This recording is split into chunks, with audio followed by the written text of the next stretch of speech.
Los evangelios no son documentos o relatos biográficos de Jesús, sino testimonios o confesiones de fe, nacidas de la experiencia pascual de las primeras comunidades.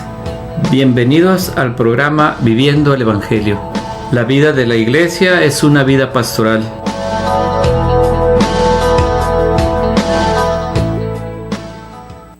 Buenas noches, hermanas y hermanos, bienvenidos a su programa Viviendo el Evangelio, donde tratamos siempre de compartir lo que nosotros día con día vamos aprendiendo, que tenemos la posibilidad de llegar a tener acceso a documentos e información que probablemente muchas personas no puedan tener.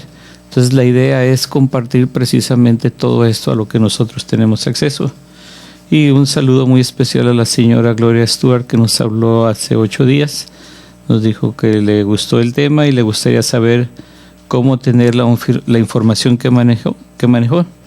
Bien, pues tenemos principalmente, tengo principalmente 3 fuentes importantes, algo de lo que les voy a compartir el día de hoy, que es la homilía al Evangelio del día de ayer del Santo Padre, el Papa Francisco.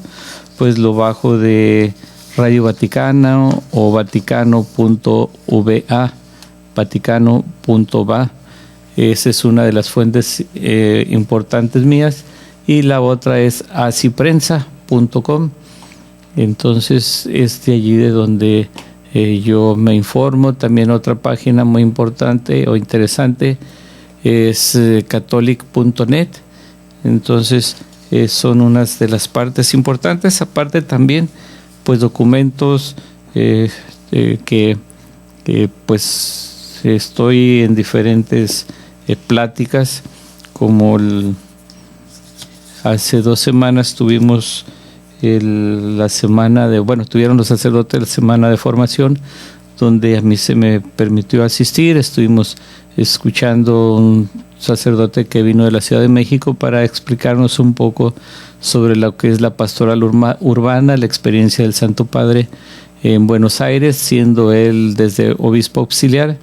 Entonces, cómo ha desarrollando parte de todo lo que en el trabajo pastoral hemos estado viendo del Santo Padre, pues es algo que para los gentes, los ciudadanos de él, los paisanos de Buenos Aires, pues ya es muy natural que lo vean en el Papa, porque ellos desde hace muchos años ya lo veían actuar de esa manera. Un arzobispo que se transportaba tranquilamente, libremente en un bus, como le llaman ellos, donde pasaba prácticamente desapercibido, y que tenía el acceso directo hacia todas las necesidades de la comunidad en general. Entonces también nos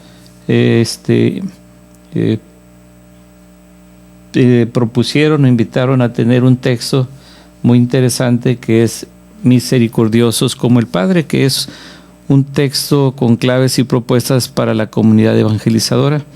Entonces este libro nos lo hizo llegar el Padre Mario Villanueva, que es el vicario de la pastoral presbiteral, y que pues es parte de lo que el día de hoy les voy a compartir.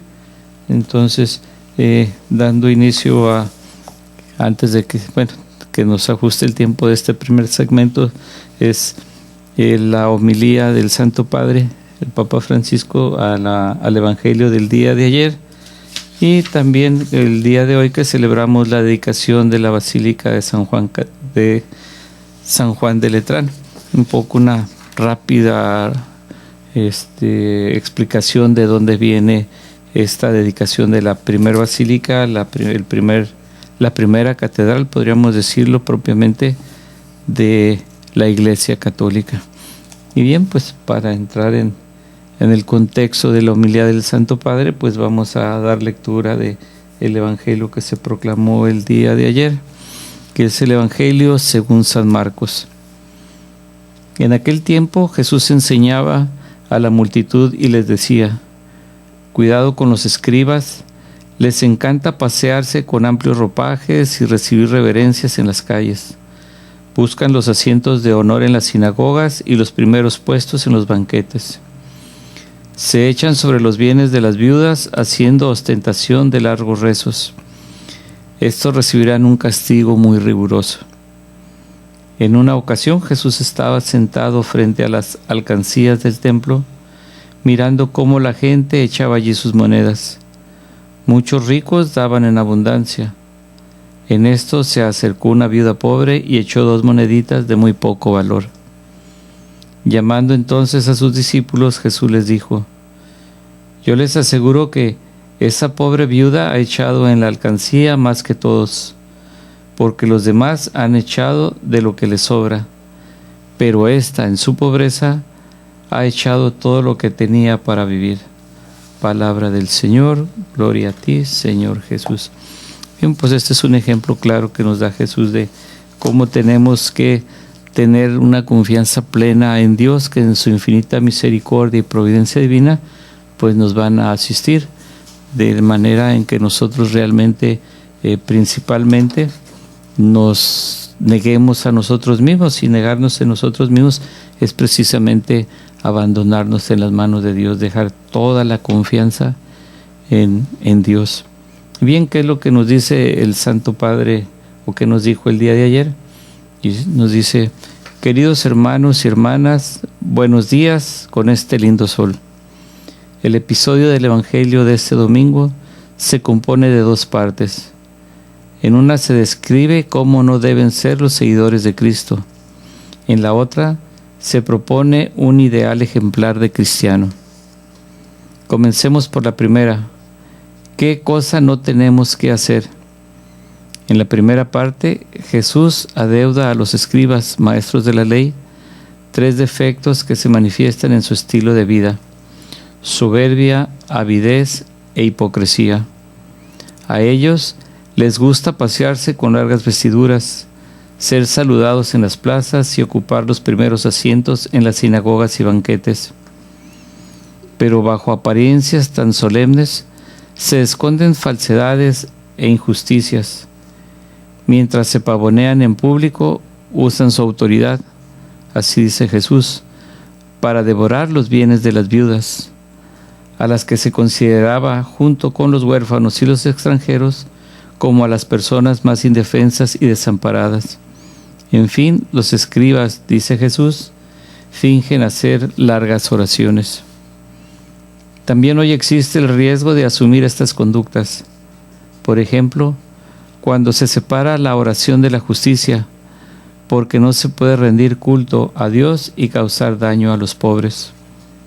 O cuando se dice que se ama a Dios y sin embargo se antepone a Él la propia vanagloria, el propio provecho. En esta línea se coloca la segunda parte del Evangelio de hoy. La escena se ambienta en el templo de Jerusalén, precisamente en el lugar donde la gente echaba las monedas como oferta. Hay muchos ricos que echan tantas monedas y hay una pobre mujer, viuda, que da apenas 2 pequeñas monedas. Jesús observa atentamente a esa mujer y llama la atención de los discípulos sobre el contraste neto de la escena. Los ricos han dado con gran ostentación lo que para ellos era superfluo, mientras que la viuda, con discreción y humildad, ha dado todo lo que tenía para vivir.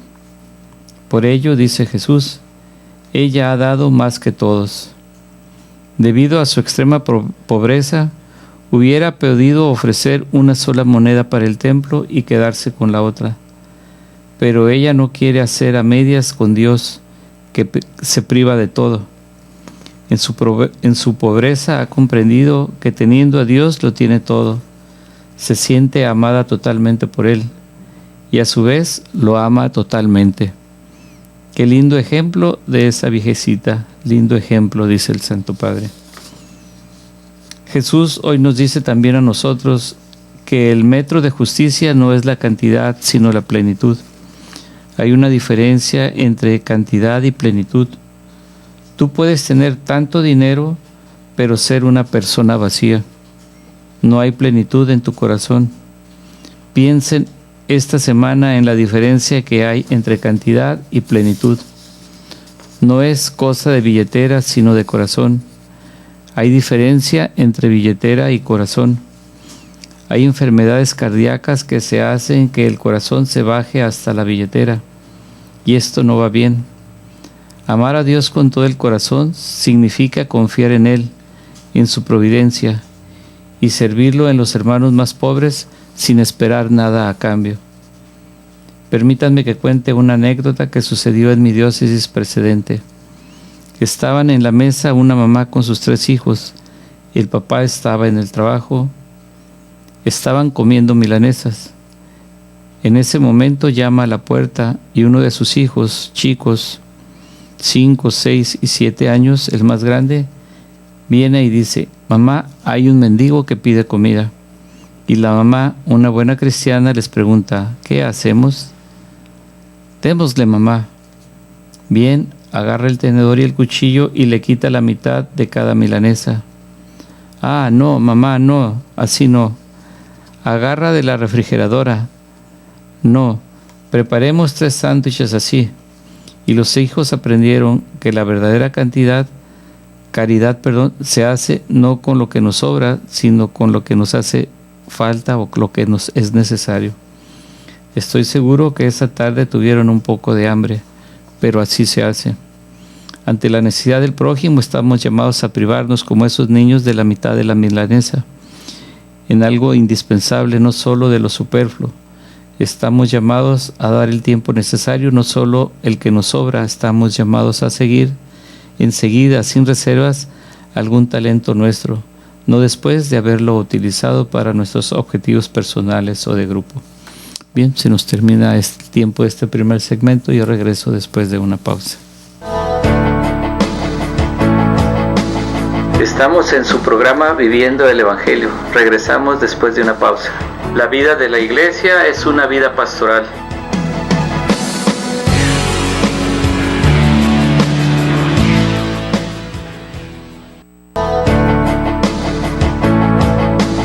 Ya estamos de regreso en su programa Viviendo el Evangelio.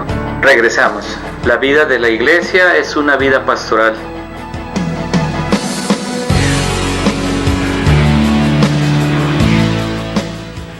Bien, regresamos, hermanos y hermanas, a su programa Viviendo el Evangelio, donde antes de continuar quiero compartirles el número de teléfono de cabina. Si gustan llamarnos, es al 608-3652. Para quienes nos escuchan a través de la radio y quieran seguirnos en internet, accesan a www.tjcatólico.com, y en Facebook, Francisco Gracia, donde puedo estar al pendiente de sus comentarios, sugerencias, y puedan también, siéntanse libremente en compartir lo que ustedes gusten con nosotros. Bien, ahora el día de hoy la liturgia nos invita a hacer la fiesta de hoy en lo que es la dedicación de la Basílica de Letrán. Y nos dice en el misal mensual, el pan de la palabra, dice: la fiesta de hoy, esta basílica es la catedral del Papa. De entre todas las iglesias de Occidente, esta es la primera en antigüedad y dignidad. Fue constituida por el emperador Constantino hacia el año 320. La fiesta de esta dedicación ha de recordarnos que el ministerio del Papa, sucesor de Pedro, constituye para el pueblo el principio y el fundamento de la unidad. Bien, pues aquí tomado de mi fuente, que es catholic.net, podemos dar una pequeña explicación de lo que también se le llama a la Basílica de San Juan de Letrán. Tiene el nombre también, se le llamaba como Basílica Constantiniana, Basílica del Salvador y de San Juan de Letrán. Bien, pues la dedicación de la basílica, como ya mencioné, es la catedral del Papa, que al tomar posesión de ella muestra el supremo poder o potestad eclesiástica de Roma y del mundo. Bien, algo así nada más como detalle. Muchos pensamos que la catedral la Basílica de San Pedro es la catedral, y pues ciertamente que no. La catedral del Papa es precisamente la Basílica de San Juan de Letrán. Bien, ¿qué significa basílica? Casa del Rey. De varias maneras se suele denominar este templo: Basílica Constantiniana del Salvador y de San Juan de Letrán. Es la cátedra del Papa que al tomar posesión de ella muestra el supremo poder o potestad eclesiástica de Roma y del mundo. Por ello a esta basílica se llama a sí misma en la escritura de su fachada madre y cabeza de todas las iglesias de la urbe y del orbe. El nombre de Letrán le viene del palacio que tenían los Letarani en el monte Celio desde el siglo I, a quienes la autoridad confiscó sus bienes por atreverse a conspirar contra Nerón. Parece ser que pasó a ser propiedad de Fausta, la esposa de Constantino. Aconsejada, según dicen, por Osorio de Córdoba, lo donó a los papas para su residencia habitual, como de hecho lo fue a través de bastantes siglos hasta el período de Aviñón. Pero la longa historia no está probada, o la leyenda une esta basílica a la familia imperial, también por otros motivos. Parece ser que el emperador que legalizó a la iglesia contrajo el terrible e incurable mal de la lepra y fue curado milagrosamente por San Silvestre. En agradecimiento por la recuperación de la salud, entregó los terrenos necesarios para construirla y se prestó a dar la ayuda económica pertinente. Esta es la razón de llamarla también Constantiniana. Se sabe que ya en el año 313 hubo en ella un sínodo porque la esposa de Constantino lo cedió al Papa Milciades, que el Papa Dámaso fue ordenado en ella y que se dedicó el día 9 de noviembre del año 324, dándole Silvestre el título de El Salvador, hasta que en el siglo XIII se le añadieron los de San Juan Bautista y de San Juan Evangelista. Este augusto templo ha sido la sede de muchos concilios, más de 25, desde el siglo IV hasta el siglo XVI, y de ellos 5 han sido ecuménicos. Allí se firmó ya en tiempos más cercanos el Tratado de Letrán, el 11 de marzo de 1929, con el que Pío XI logró la libertad del Papa de todo soberano temporal y con ello el libre ejercicio de su misión evangelizadora, firmándolo con Mussolini. Esta basílica podría contar una larga serie histórica de virtudes, pero también habla de sacrilegios, saqueos, incendios, terremotos e incluso el abandono de sus papas, sobre todo el tiempo del destierro de Aviñón. Buscando un sentido a esos hechos, uno se pregunta si no serán las fuerzas del infierno que se ponen de pie, rabiosas con la intención de acabar con el templo de piedras que es símbolo del poder espiritual supremo e indefectible en la Iglesia. También hay que decir que tanto el Renacimiento como el Barroco dejaron en ella su huella artística perenne y restauradora, y que Sixto V y León XIII la hicieron realmente suntuosa, por no hablar de que hasta allí fue Francisco de Asís en 1210 a solicitar del Papa Inocencio III la aprobación de su orden. Cuando con su consagración se dedica a Dios y a su culto, se indica que pasa a ser propiedad y sede de la majestad divina. Con esta ceremonia se indica que pasa a ser la morada de Dios entre los hombres. A los católicos, mirándolo a ella, se nos hace próximo el misterio de la salvación, pareciéndonos actual aquella escena evangélica en la que Jesucristo llamó a aquel Zaqueo agarrado a la rama de la higuera, que se siente interpelado por Dios para habitar en su casa y comer con él, a pesar de ser solo un pobre publicano, despreciable y pecador. Es como si el mismo Dios quisiera darnos a entender que, por medio de todo aquel culto que allí se realiza, que es el sacrificio redentor de la cruz, con los sacramentos, con la escucha de su palabra que se hace actual por la predicación, quisiera recordarnos su vehemente deseo a los hombres de incorporarnos a Él, haciéndonos piedras vivas, bien unidas por la caridad de su esposa mística, la Iglesia, como las piedras físicas se unen en una construcción material de la basílica. De hecho, esta idea ya está expresada en el Apocalipsis cuando presenta a la Nueva Jerusalén.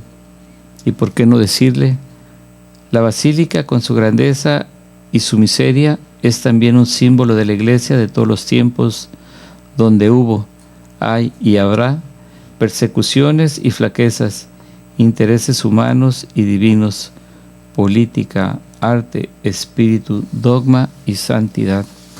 Bien, pues quienes tuvimos la oportunidad de ir a la celebración eucarística, a la misa el día de hoy, pues en la primera lectura del profeta Ezequiel, pues nos va dando una,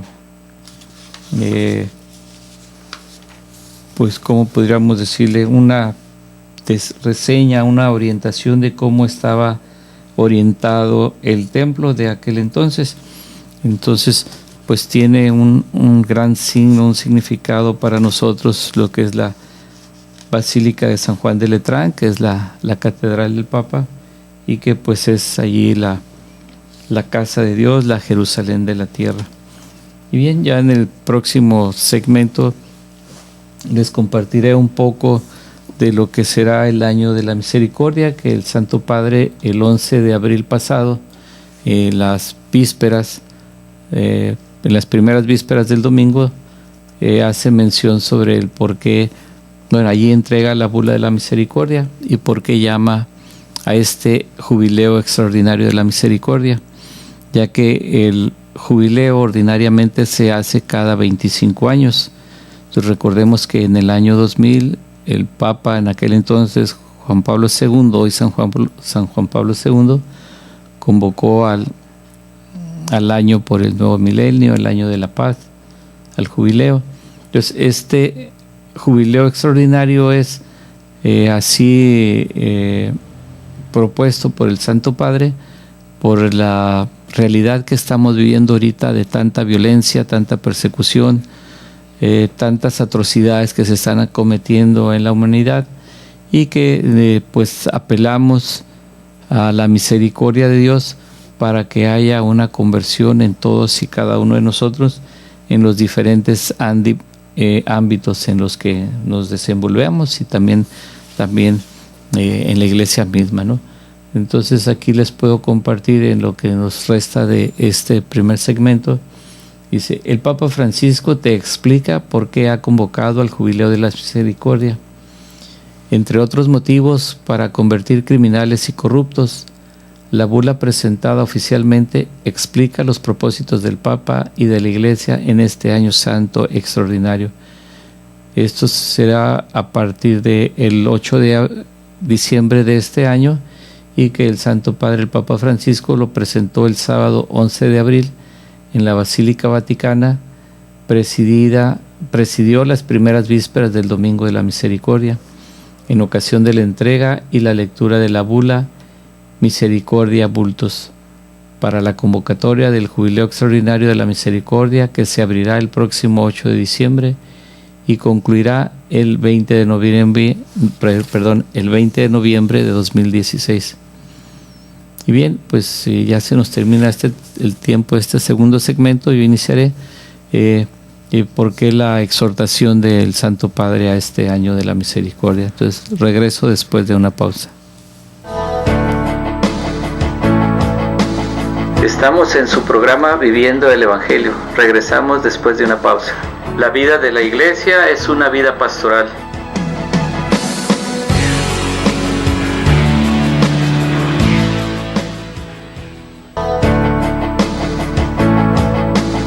Ya estamos de regreso en su programa Viviendo el Evangelio. Regresamos. La vida de la Iglesia es una vida pastoral.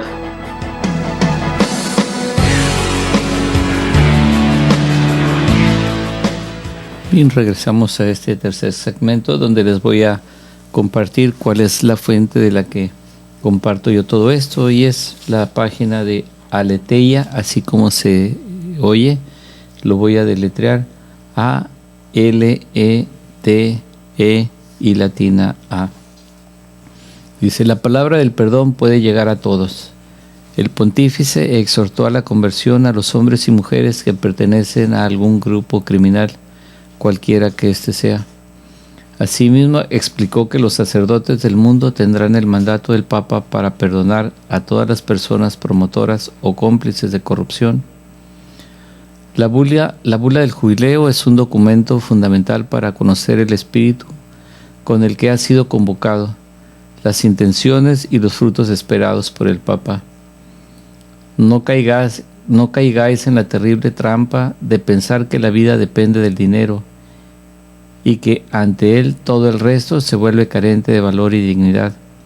Es solo una ilusión, dijo el regente de la Casa Pontificia, Monseñor Leonardo Sapienza, protonotario apostólico, quien leyó en presencia del Papa algunos extractos del documento oficial de convocatoria del Año Santo Extraordinario. ¿Por qué hoy un jubileo de la misericordia? Posteriormente, el Santo Padre presidió las celebraciones de las primeras vísperas del Domingo de la Divina Misericordia. El Papa Francisco justificó la convocatoria del jubileo porque la Iglesia, en este momento de grandes cambios históricos, está llamada a ofrecer con mayor intensidad los signos de la presencia y la cercanía de Dios.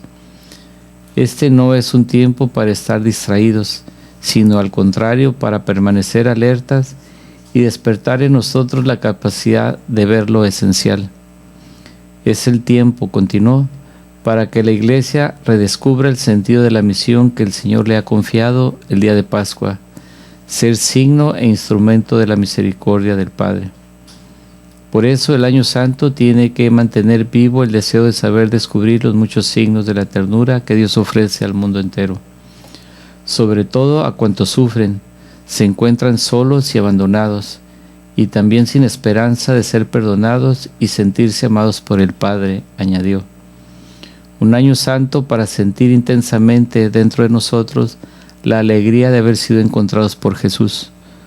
Un jubileo para percibir el calor de su amor cuando nos carga sobre sus hombros para llevarnos de nuevo a la casa del Padre.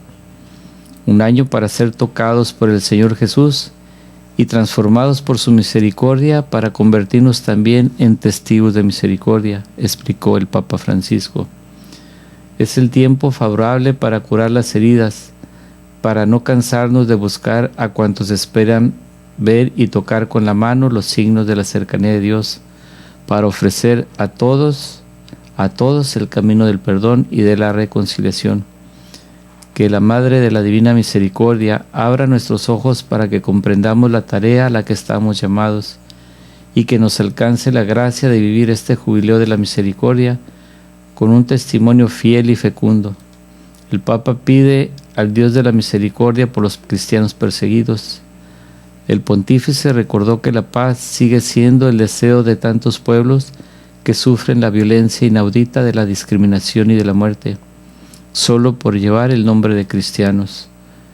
Nuestra oración se hace aún más intensa y se convierte en un grito de auxilio al Padre, rico en misericordia, para que sostenga la fe de tantos hermanos y hermanas que sufren, a la vez que pedimos que convierta nuestros corazones para pasar de la indiferencia a la compasión. Bien, eso, aunque aquí nos dice textualmente que exhorta la conversión a los hombres y mujeres que pertenecen a algún grupo criminal, cualquiera que éste sea, pues también esto compete directamente a todas nuestras familias, quienes por alguna circunstancia, situación, el papá, la mamá o los esposos se encuentran en dificultades, es un matrimonio algo difícil, en el que parece que hay una lucha de poder y que no hay precisamente ese amor de Dios Padre que no reina en ese hogar, y que pueden verse afectados los hijos y que los hijos van creciendo y pues van arrastrando secuelas de esos conflictos que vieron con los padres. Entonces este año de gracia puede ser también para todos y cada uno de nosotros, en lo personal, en lo familiar, en lo comunitario, que todos y cada uno de nosotros podamos hacer un buen examen de conciencia. Y al decir yo un buen examen de conciencia, no es tomarnos 2 o 3 minutos, porque quizás podemos tomarnos 2 o 3 días o 2 o 3 semanas para realmente hacer un verdadero examen personal de qué hemos hecho en nuestra vida. y en lo que se habla también de los perseguidos, de los cristianos, también de esta situación de las personas que están, por decir, reclamando el derecho de los homosexuales a casarse, a poder adoptar hijos, pues son cosas que realmente el maligno está actuando en esas personas. Y que hoy en la tarde platicaba con una persona que en su familia tiene un hijo con tendencia homosexual y que tiene un rechazo tremendo del padre hacia ese hijo.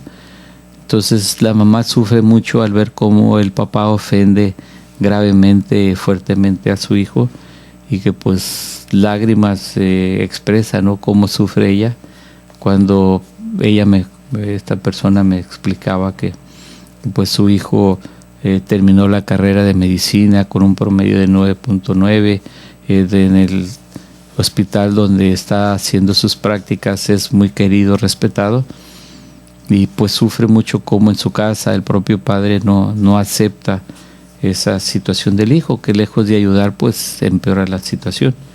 Entonces y muchos otros casos, que puede ser un hijo alcohólico, drogadicto, en fin, tantas situaciones en las que podemos estar nosotros también inmersos, y donde ninguna familia, eso casi me atrevo a asegurarlo, que está exento de tener alguna situación algo difícil o complicada.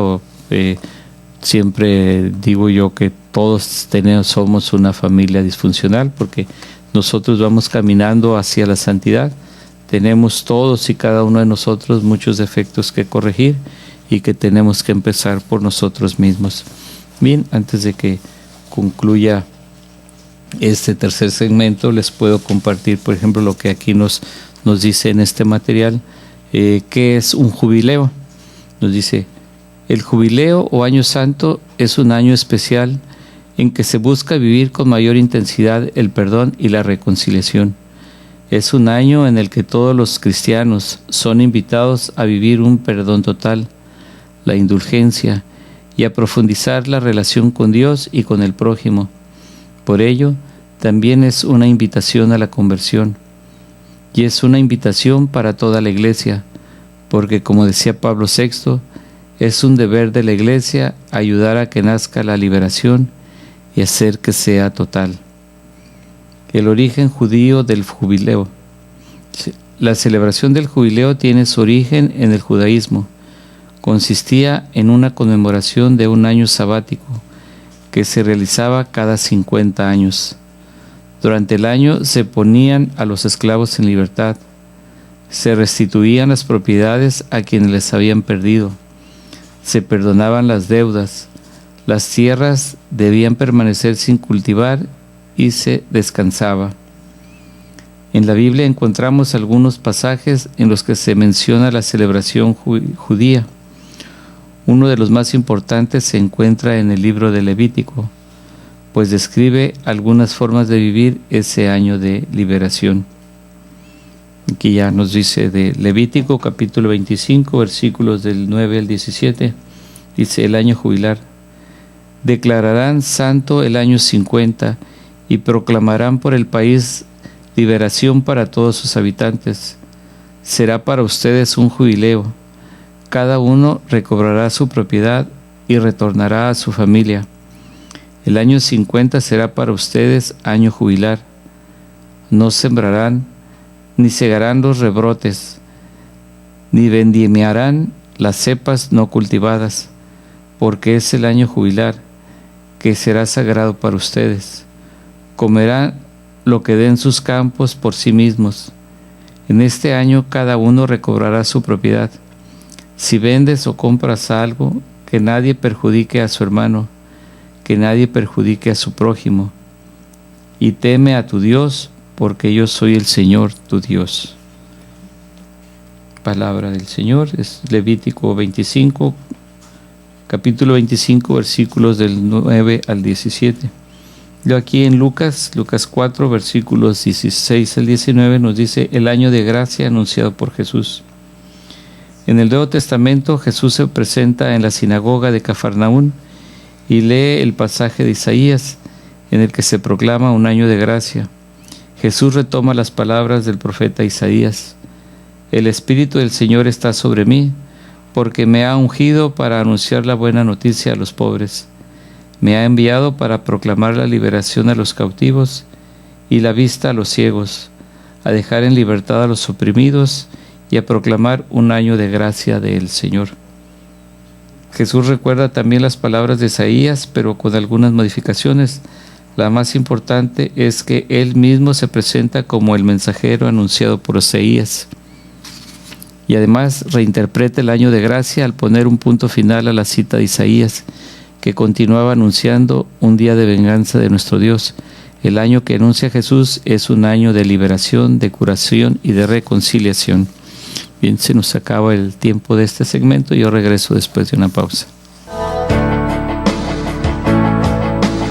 Estamos en su programa Viviendo el Evangelio. Regresamos después de una pausa. La vida de la iglesia es una vida pastoral.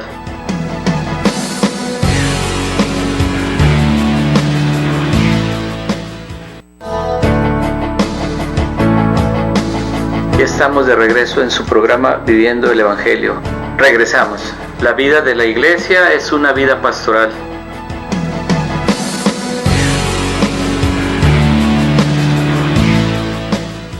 Bien, regresamos y continúo compartiéndoles sobre el año jubilar. Nos dice el jubileo en la tradición católica. La Iglesia Católica tomó como influencia el jubileo hebreo y le dio un sentido más espiritual. El primer año jubilar fue convocado en 1300 por el Papa Bonifacio VIII.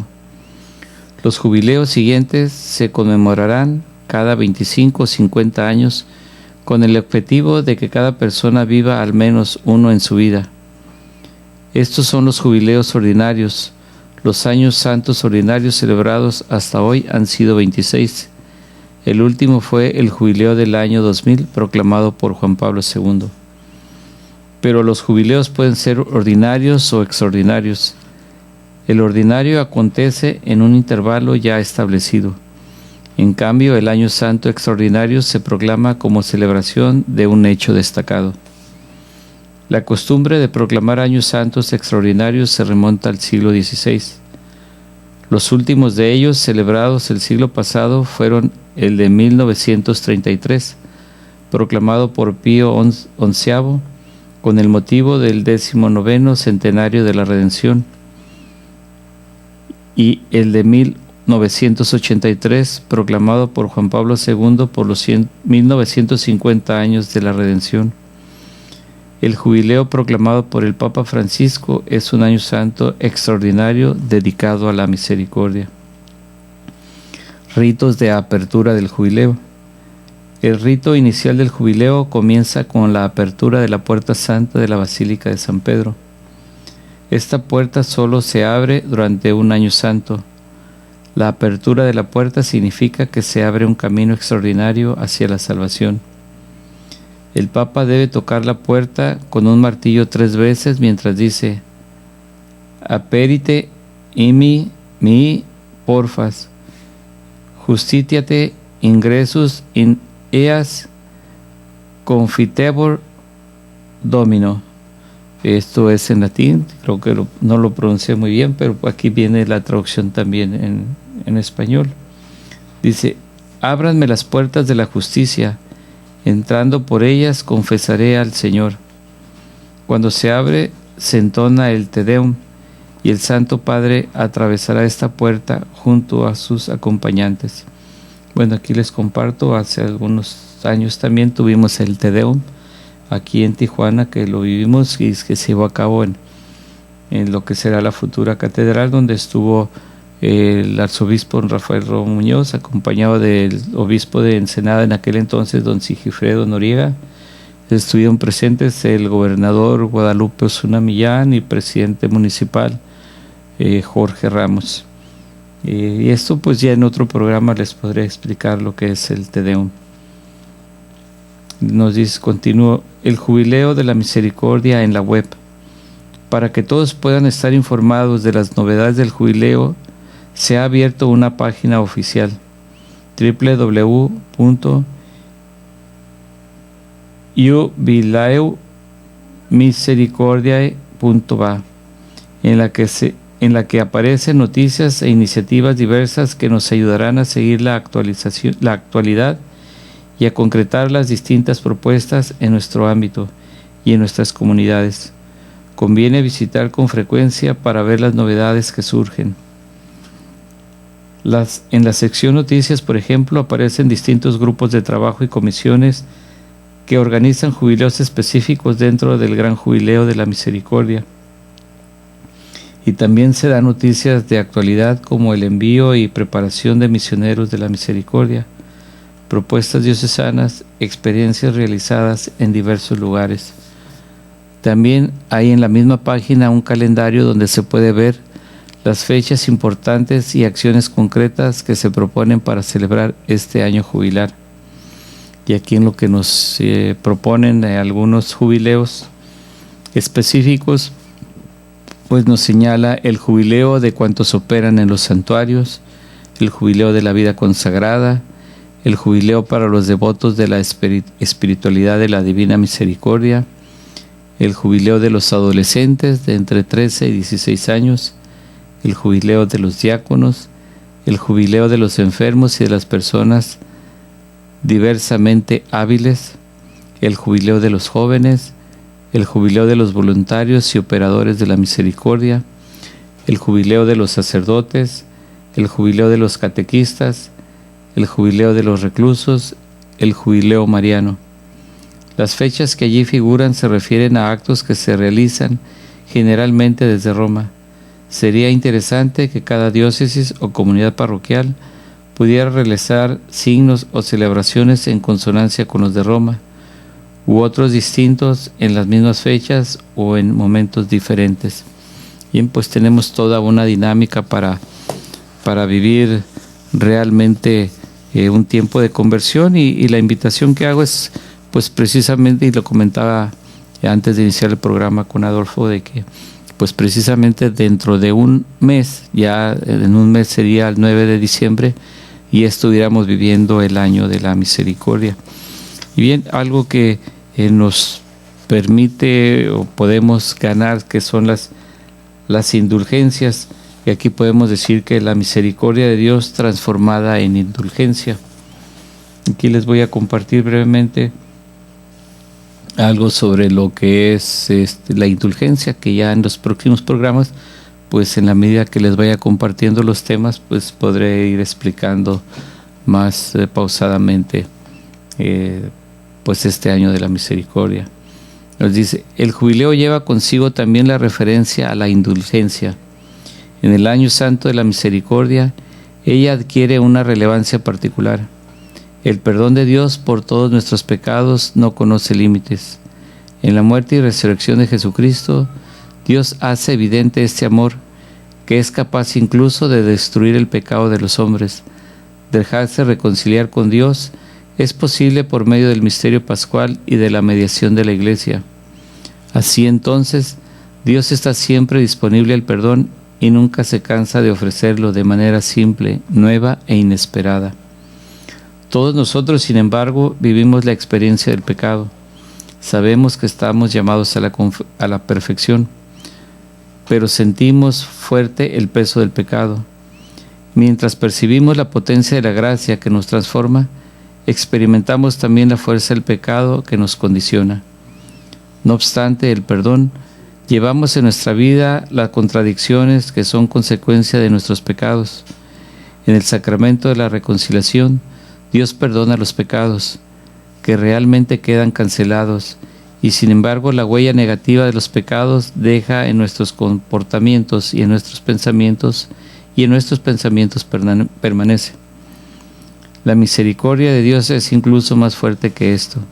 Ella se transforma en indulgencia del Padre, que a través de la esposa de Cristo alcanza el pecador perdonado y lo libera de todo residuo, consecuencia del pecado, habilitándolo a obrar con caridad, a crecer en el amor más bien que a recaer en el pecado.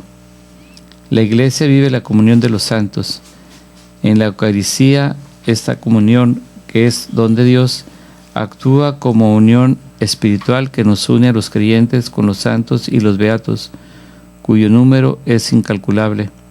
Su santidad viene en ayuda de nuestra fragilidad, y así la Madre Iglesia es capaz de, con su oración y su vida, de ir al encuentro de la debilidad de unos con la santidad de otros.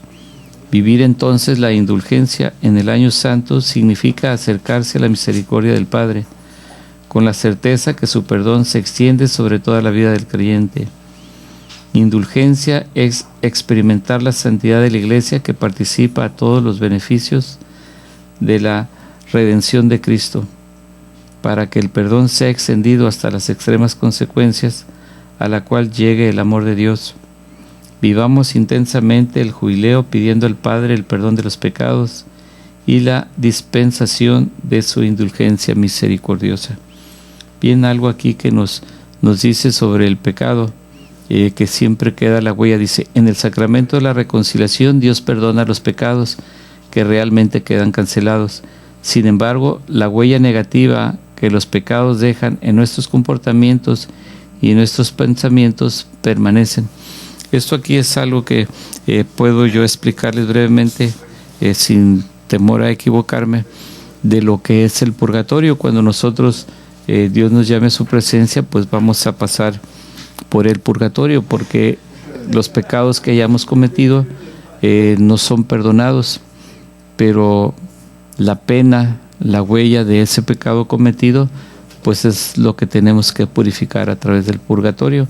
Entonces, esta maravilla de Dios, de ese amor generoso de Dios, que es el año de la misericordia, y lo que es la indulgencia, que esa indulgencia plenaria que nosotros ganemos, nos va a liberar de toda culpa expiatoria de nuestros pecados, de tal manera que vivamos, aceptemos esa invitación de Dios que nos hace a través del Santo Padre a vivir intensamente este año de misericordia, que podamos, en el tiempo que falta para que se abra el año de la misericordia, podamos hacer un buen examen de conciencia e ir preparándonos para estar realmente reconciliados con todos y cada uno de nuestros hermanos.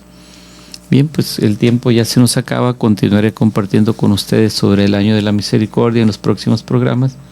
Por lo tanto, pues no se vayan, no apaguen su radio ni cambien el internet.